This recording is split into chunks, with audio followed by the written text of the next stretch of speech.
I've just come off the phone again to President Volodymyr Zelensky of Ukraine, and let's be in no doubt, things are not going all the way of President Putin. Very far from it. The Ukrainians are fighting heroically and in some places with great success, as many of us thought they would, because they're a great country and a very brave country.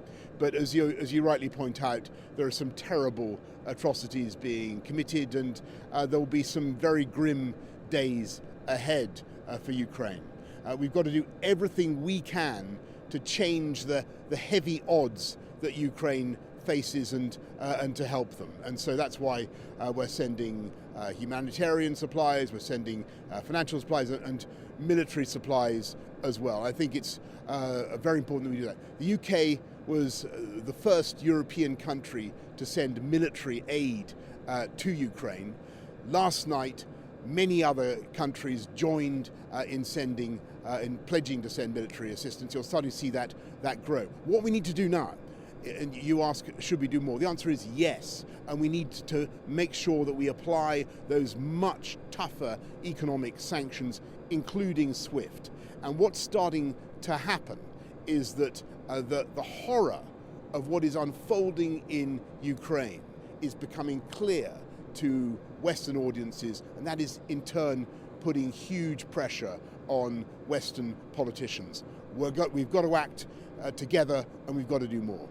Why aren't we taking refugees like some other countries? Of course we're going to take refugees. This country's had a historic and proud role in taking refugees from all conflicts. And if you think what we did in Afghanistan, for instance, the UK was way out in front. I'm aware that there's some fake news on the internet about that, and I really want to knock that on the head.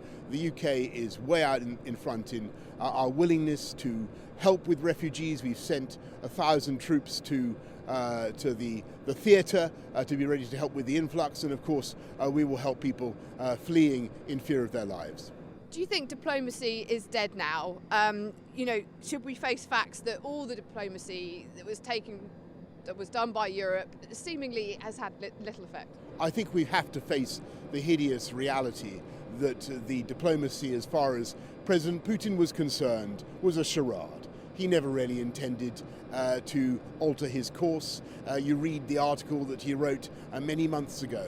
It was clear that he's attached to a weird, semi-mystical view of Ukraine as part of Russia, and that is a view that the Ukrainian people fervently, passionately reject, and they're showing that they will fight to reject it. Our job now is to help them, to help change the very heavy odds that they face, and that's why we're sending the support that we are. You mentioned SWIFT. Do we need to do more to push other countries to ban Russia from the SWIFT banking system? I think that what you've seen just today is more countries joining the call of the UK to use SWIFT. SWIFT is the mechanism that stops people making payments to Vladimir Putin's Russia. It's incredibly important for tightening the ligature, the economic ligature around the Putin regime. And today you've seen more and more countries, France and others, coming forward to say that they will not block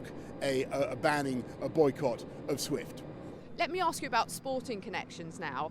Poland and Sweden's football teams are refusing to play Russia in the World Cup playoffs. Should we be breaking off our sporting connections? I think it's inconceivable to imagine that, it's a sad thing, because I don't think we've had a situation like this for a very, very long time. But it's inconceivable to me to imagine that normal sporting relations with Putin's Russia can continue. And is it frustrating that some countries like China abstained rather than voting to condemn this illegal invasion at the UN Security Council? I think what you're seeing today and over the last few hours is a sense around the world that this is a horror that they simply hadn't expected. And I think that feeling is strong and growing, not just in countries that have in the middle ground, but in Russia itself. you're starting to see that feeling that this is something unconscionable. So I think that in countries that have been apathetic on this issue so far, a sense of outrage and disgust is growing at what the Putin regime is doing in Ukraine. In the meantime, the UK is going to do everything we can to help and support our friends in Ukraine.